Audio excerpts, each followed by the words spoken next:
Hi, my name is Kifan, and today I'm going to present a paper on two-factor authentication resilience to server compromise using mixed bandwidth device.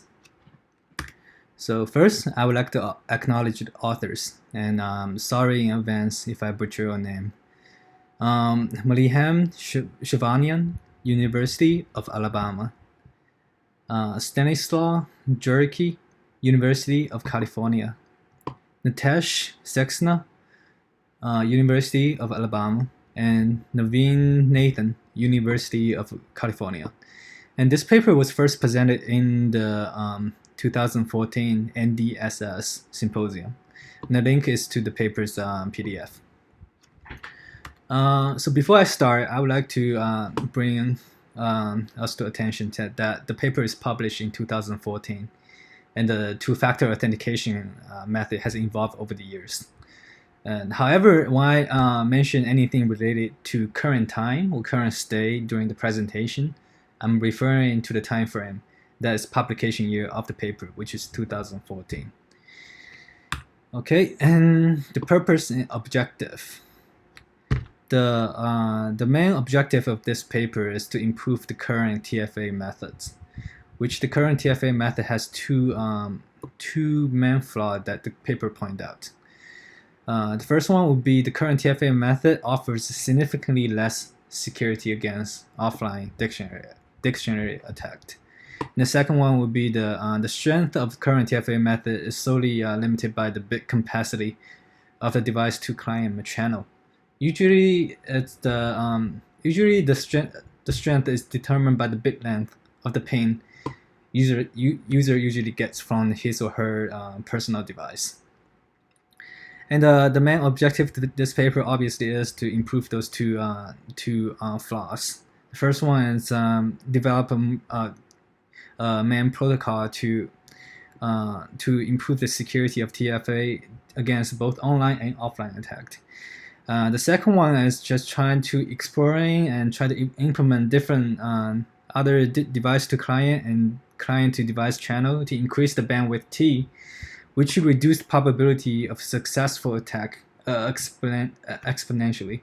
I'll show the math equation later on to show that why increase the bandwidth T would decrease the probability exponentially. Okay, so the current two-factor authentication method, which I'm guessing that we are really familiar with, since we are in 2020 and we probably use it every day for our banking, whether it's for our banking system or just to log in to our Georgia Tech student websites.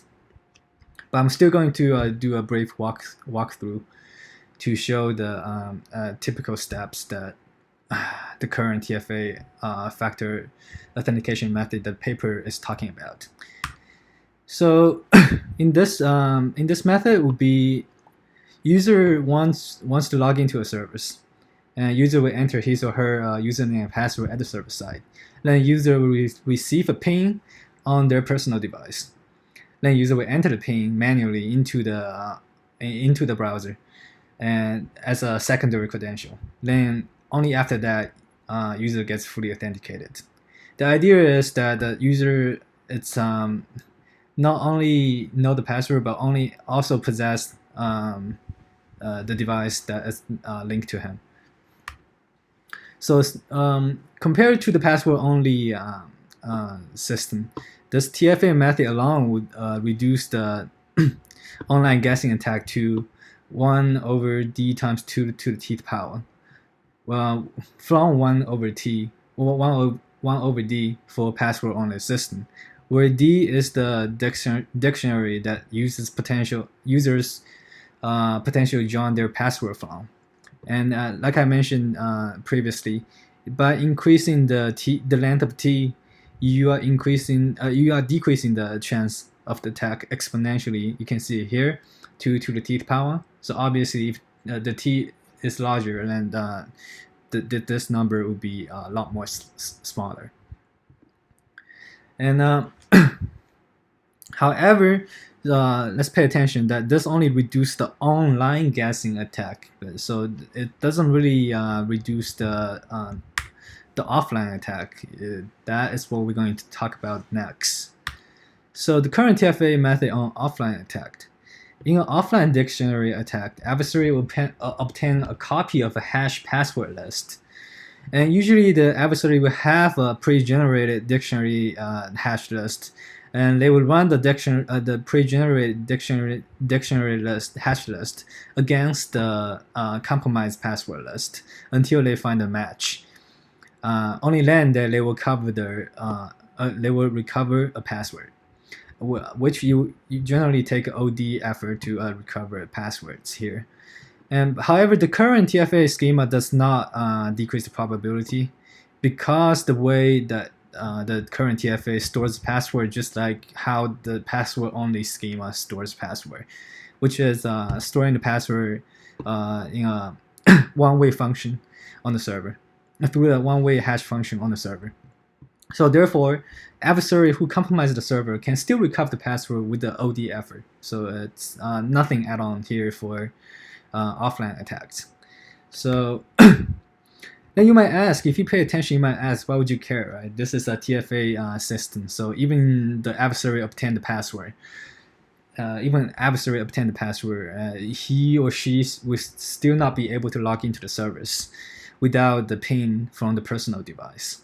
And that is a valid point, but however, as human nature, many users will use their password for other servers. So the leak password will still pose a great threat to the user, not at this particular platform, but on the other service that the user might reuse the password on. So that's why this paper is set out to solve this problem by increasing the security. So the paper proposed a method, a simple and elegant method to increase the attack time. Is that the server will no longer store only one-way hash function, one-way hash password on the server, but server will store a randomized hash of the password.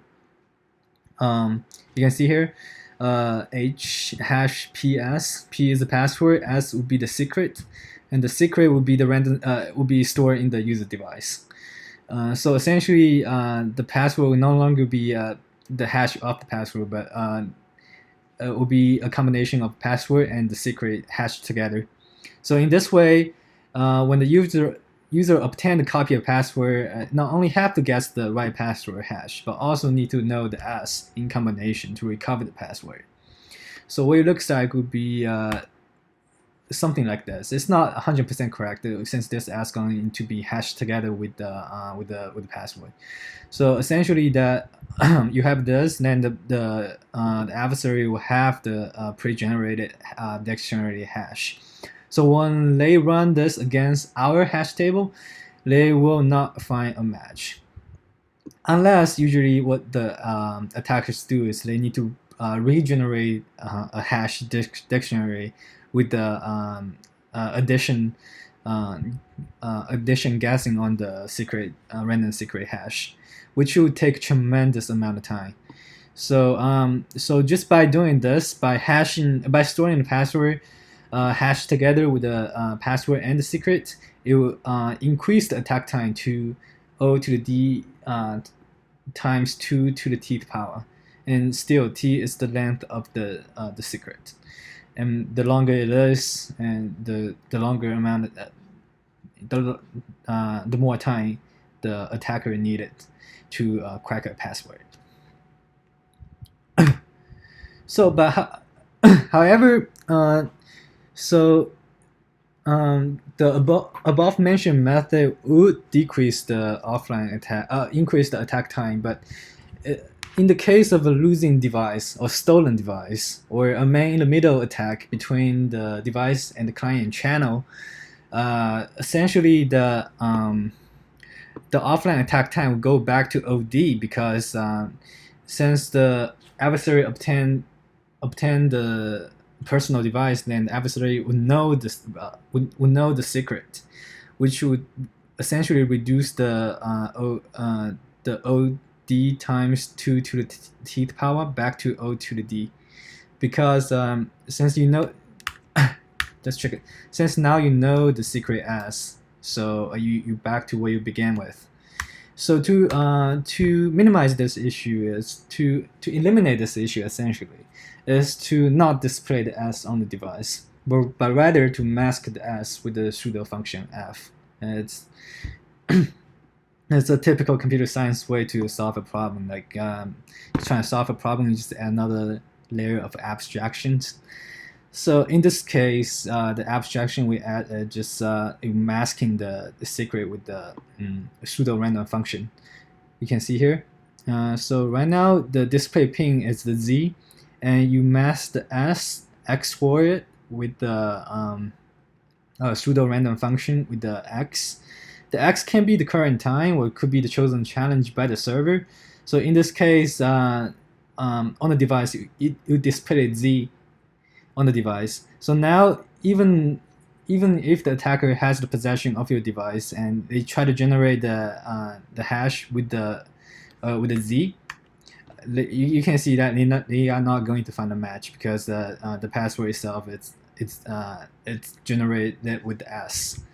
So so in a normal operation that the device will send over the PZ, then the server would verify the pair PZ against the hash PS by recompute the S, which is simply XOR it back with the pseudo random function with the whether the current time frame or the server chosen challenge, which will keep the offline attack, which will still increase the attack time for the offline attack to the O to the D times 2 to the T to the power, even if the device is lost. And those are desired goals that we are trying to accomplish by the above protocols. For online guessing, we want the probability to be the 1 over D times 1 over 2 to the T to the power instead of 1 over T. 1 over D.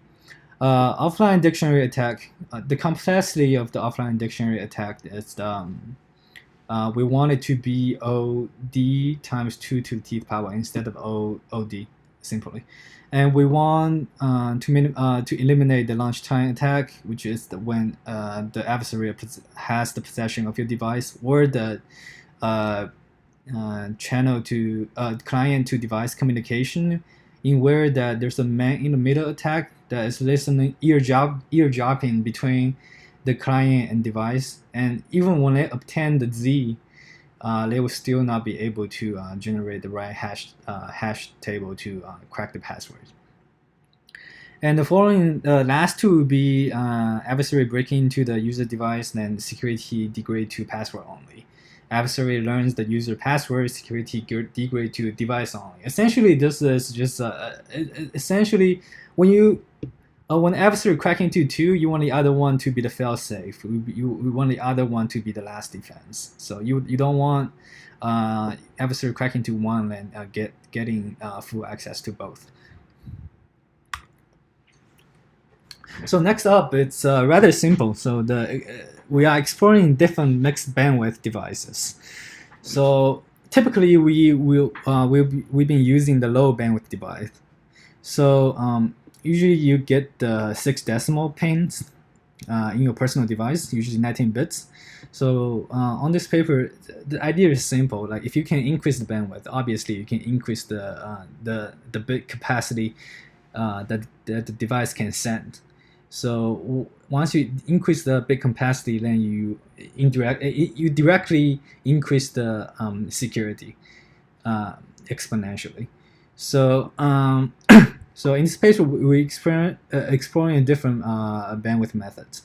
So we already talked about the low bandwidth, and for the mid bandwidth device, it's usually a phone with camera that you are able to scan the QR code, and the laptop with the webcam, vice versa. And the T we increase significantly from just 19 bits to all the way to 128 bits. And also the last one will be a smartphone that possess the ability to connect to Wi-Fi and Bluetooth, essentially a full bandwidth. And this T can be 128 bits plus. that we even in 2020 we rarely see that we are using this kind of methods. So there's a three different proposed protocols that that we use for in a different bandwidth device. First up would be the time-based TFA protocol, and this is usually used for the device that does not have network connectivity. Usually, this protocol is used for a device that has a pretty low bandwidth, only has an internal clock that synchronizes with the server. So in this case, you can see that the device generated ping based on the TD, which is current time. So device will get the ping and send it over to client, and the client will send over the ping to the server, and server will verify it against the server time. And that's how the time-based protocol works. And symmetric key TFA protocol is pretty similar to the time-based, except that we're not using the TD anymore. We're using the X, which is the symmetric key. And like the name suggests, that you're familiar with the symmetric key, that device and server both possess a shared secret key. And it's the same process. And same thing with the public key TFA protocol. It's nothing new. It requires a SSL section between client and server, and essentially we export it with the server's public key instead of a symmetric key, and send it over to the server. It's essentially the same methods.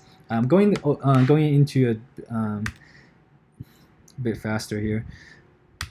So for the low bandwidth device, like I mentioned before, this kind of device usually incorporates the time protocol.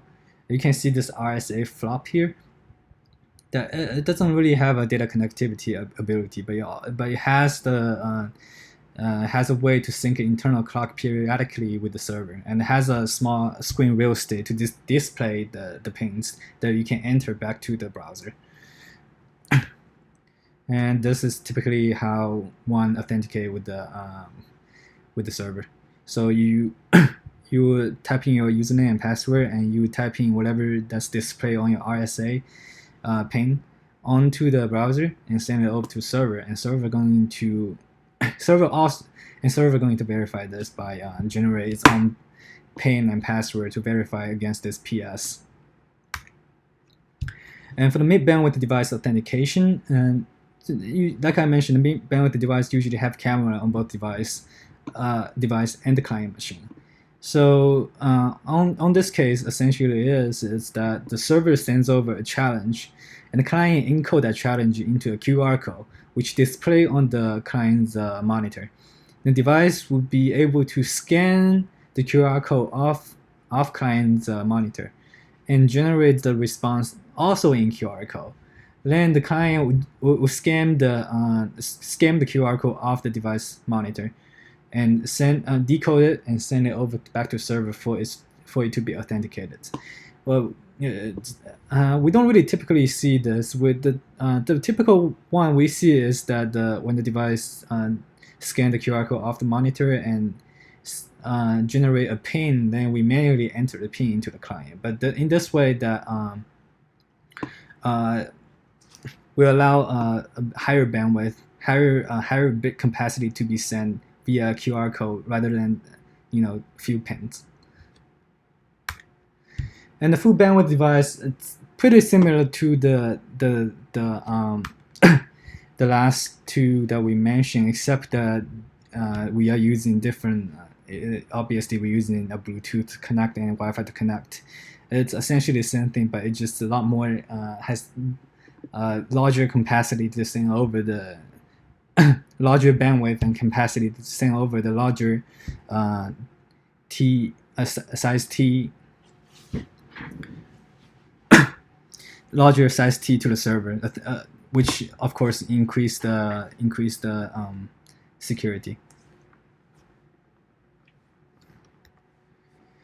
In conclusion, all mechanisms provides improved resilience to the offline dictionary attack and online attack. Challenge response protocol as security against lunchtime attack, and mixed bandwidth device TFA mechanism to improves the ODA resistance by increasing the bandwidth T. And thank you.